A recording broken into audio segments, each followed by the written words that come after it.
બેન ને નાની બેન ને જો મારા પતિને હારે લગ્ન કરાવો તો વિસ્તાર રહી જાય, મારું ખોરડાનો દીવો રહી જાય. અને આવો કોઈ દીવો ગોતવા જતો હોય તમને આવો જમાઈ બીજે નહીં મળે હો. બહુ ડાયો છે, બહુ સંસ્કારી છે.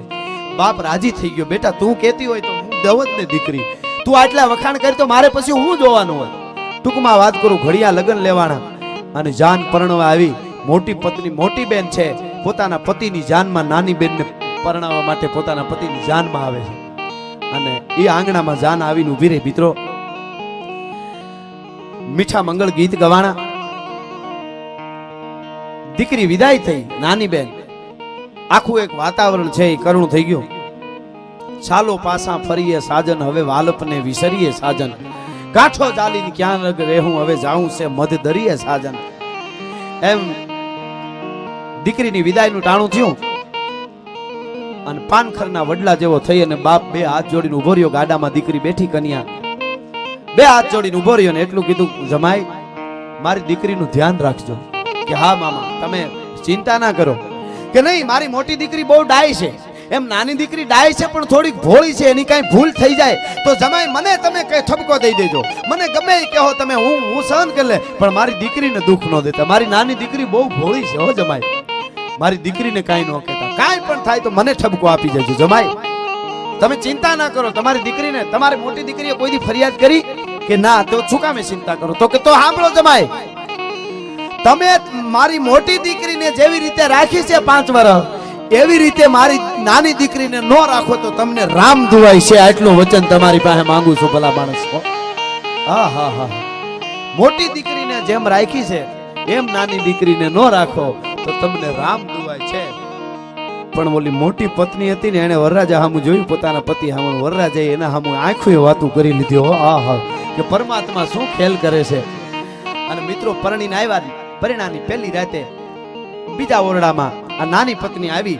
અને ટૂંકમાં વાત કરું તો પહેલી રાતે ઓરડે જ્યારે યુવાન ગયો ને, તેથી 5 વર્ષ પહેલા જે ઘટના બનેલી, એ ઘટના બની છે. આમ બેરખાનો ઘા કરીને કીધું કે લ્યો માળા ફેરવો, પરમાત્માનું ભજન કરીને આપણું જીવન પૂરું કરવાનું છે, બાકી સંસાર માંડવાના નથી.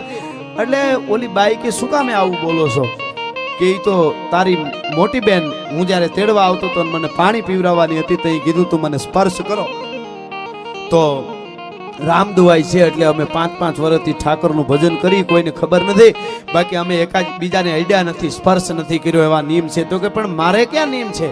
અને તેથી એને કીધું તું કે જઈ તને ઓળાવતા હતા ને તઈ તારા બાપે કીધું તું મોટી દીકરીને રાખી, એમ નાનીને ન રાખો તો રામ દુવાય છે. એટલે હવે તને પણ મારાથી સ્પર્શ ન કરી શકાય. પણ તા તો પોરાના પલ્લા છૂટી ગયા. આને હોત કે સાંભળી લ્યો તો હવે પતિદેવ, મારી મોટી બેન જે કોઠામાં આળોટી ની, ઈ જ જનેતાના કોઠામાં હું આળોટી છું. એનું ધાવણ મેં થાયું છે.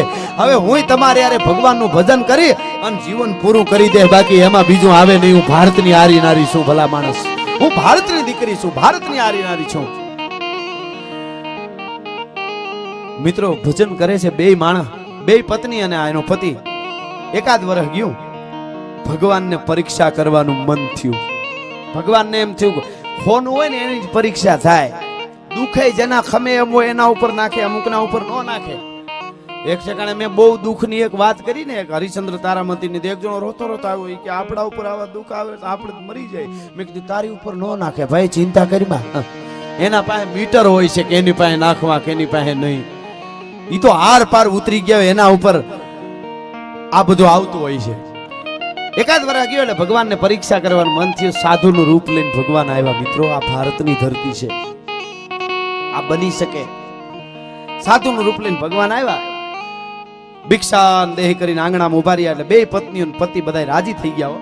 અમારે આંગણે સાધુ આવ્યા, અમારે આંગણે સંત આવ્યા, અમારું ભજન પાક્યું. હો બાવલીઓ આવ્યો, બાપુ પધારો પધારો. કાચો સીધો લ્યો છે કે પાકો સીધું? તો કે ના પાકો સીધું, તમે બનાવો. ટૂંકમાં ભોજન તૈયાર થયા, સાધુને જમવા બેહાર્યા. જમવા બેઠા એટલે કીધું હવે તમારા એકાદ બાળકને મારી યારે બેહારો તો મને જમવાની મજા આવે. તો કે બાળક નથી. હે કે બાળક નથી? લગ્ન થયા ને કેટલો સમય થયો? તો કે આ મારી મોટી પત્ની છે, એમના ઈ આવી મારે ત્યાં, એમને 6 વર્ષ થયા. નાની પત્ની વરસદી પહેલા લગ્ન થયા. કે સંતાન નથી? ના. તો કે વાંજિયા કહેવાઓ, વાંજિયાનું ન ખાવ. અરે મહારાજ બાપુ શું કામે આવું કરો છો? અમારો આશરા ધર્મ લાજે. સાધુ અમારા આંગણેથી ભૂખો જાય તો અમે જીવી ન શકીએ, મરી જાય. કે એક રસ્તો છે. શું? તારી બે પત્ની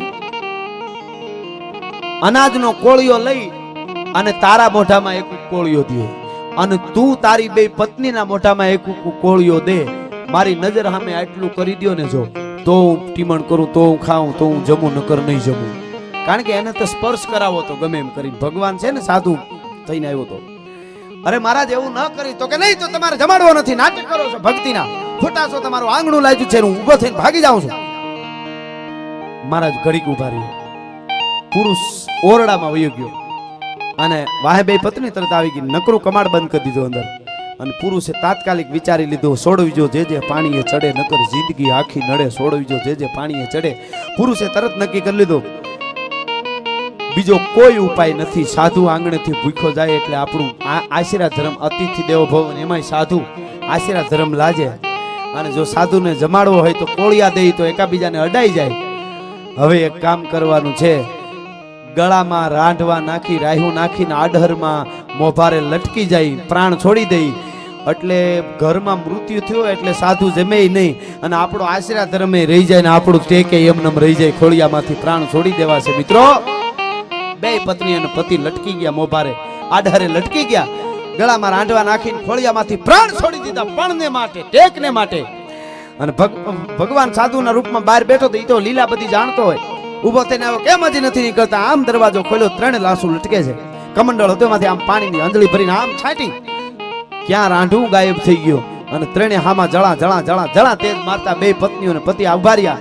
અરે પ્રભુ તમે પણ, આમ કરીને સાધુને સામું જોયું તો ભગવાન અસર રૂપમાં આવી ગયા. શરીરે ધર્યા લાલ પીતંજુ વાઘા, પતરંગ ટેઢી ધરી, સિંજ પાગા વેલા ઓડ માથે, ખુલા કેસ વાકા જોતા નારીઓ વારણા લીધ ઝાકા, કડે કટારા ભેટ લીધી કચીને, અને 16 કળાથી તેજ જેવું સચીને, ભુજા સુત્રમ જોર આદાન ભારી, નમો શંખ ચક્ર ગદા પદ્મધારી. અને જળા જળા જળા તેજ ભગવાન મારવા મંડાળા. કમળાપતિ મંગળ કરણ કારણ, જય જય જય જગદીશ જીઓ. અને ભગવાનને જોયો, પ્રભુ આપ પધાર્યા, અમને માફ કરજો, અમે તમે સાધુના રૂપમાં હતા ને જમાડી ન ગયા, પણ અમારે નિયમ હતા.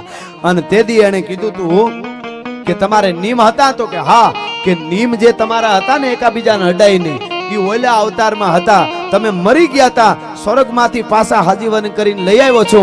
હવે તમારો સુખેથી સંસાર માંડો, આ તો તમારો બીજો અવતાર છે. ભલા માણસ, હું તમારી ટેક રાખવા માટે આવ્યો છું. પરમાત્મા કોઈ દી તમારી ટેક જવા દેતો નથી. અને ભગવાન અદૃશ્ય થઈ ગયા ને એને સંસાર માંડ્યો. આવી આવી ટેકીલા માણસો આ દેશની ધરતીમાં છે, હતા ને આજ પણ હોય. ન હોય ને તો તમે આવા કામ ન કરી શકો. ભલા માણસ, ક્યાંક ને ક્યાંક એની હાજરી હોય છે. ટાણે તમારે ક્યાંય તમને રસ્તા ન મળતા હોય, બધાય રસ્તા તેથી બંધ થાય, તેથી કોઈક આવીને ઉભો રહે ને કે મૂંઝાણો છો શું તું, તારે તારું બધું થઈ જાય, ચિંતા કરીમાં, અને તમારો રસ્તો નીકળી જાય. માનું કે આ દ્વારકા વાળો કૃષ્ણ છે, એ કઈ 4 ભુજા વાળો હટાણે આવવાનું નથી. એ તો કોક એવા ટેકીલા હોય ને આવે, પણ ટેક રાખે ખરી, પણ તમારે જીવવું પડે. હાલતા ચાલતા મરી ગયા એને કાંઈ ન થાય.